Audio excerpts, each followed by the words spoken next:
శాసనసభ ప్రవేశ ద్వారం ఇది. తెలుగుదేశం శాసనసభ్యులందరం కూడా 5 నిమిషాలు తక్కువ 9కి వచ్చి సభని 9 గంటలు జరపాలని చెప్పి నోటీస్ ఇచ్చారు కాబట్టి మేము 5 నిమిషాలు తక్కువ 9కే వచ్చాం. ఇప్పుడు 9:10 నిమిషాలు అయింది. శాసనసభ కనీసం బెల్ల కొట్టలేదు. ఎందుకు కొట్టలేదంటే లోపల వైసీపీకి చెందినటువంటి 3 శాసనసభ్యులు ఉన్నారు. అంటే ఈ ముఖ్యమంత్రి మీద, ఈ ప్రభుత్వం మీద వైసీపీ శాసనసభ్యునికి ఏం నమ్మకం ఉందో ఈ రోజు ఈ శాసనసభ సాక్షిగా ఈరోజు తెలిసింది. ఏది ఏమైనా సరే ప్రజాస్వామ్యాన్ని నమ్మినటువంటి వ్యక్తులుగా శాసనసభలో మాకు ఏ అవకాశాలు ఇవ్వకుండా, ప్రజా సమస్యలు లేవనెత్తకుండా, మమ్మల్ని అవమానాలకు గురి చేసిన ప్రజల గురించి శాసనసభకు వచ్చి మా బాధ్యతని మేము నిర్వహిస్తున్నాం.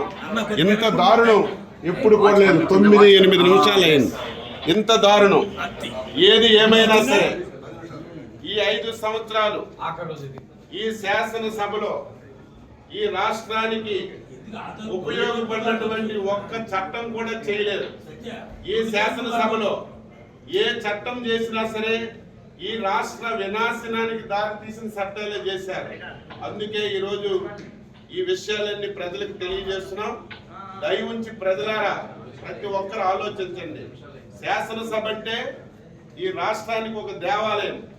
5 కోట్ల మంది ప్రజలకి న్యాయం చేసినటువంటి సభ.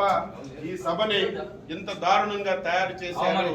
ఈ రోజు జగన్మోహన్ రెడ్డి ముఖం చూడాలన్నా, శాసనసభకు రావాలన్నా నీ శాసనసభ్యులే ఈ రోజు రావడం లేదంటే ఇప్పటికైనా సిగ్గు తెచ్చుకోమని చెప్పి సందర్భంగా కోరుతున్నాం. 10 నిమిషాలు అయింది.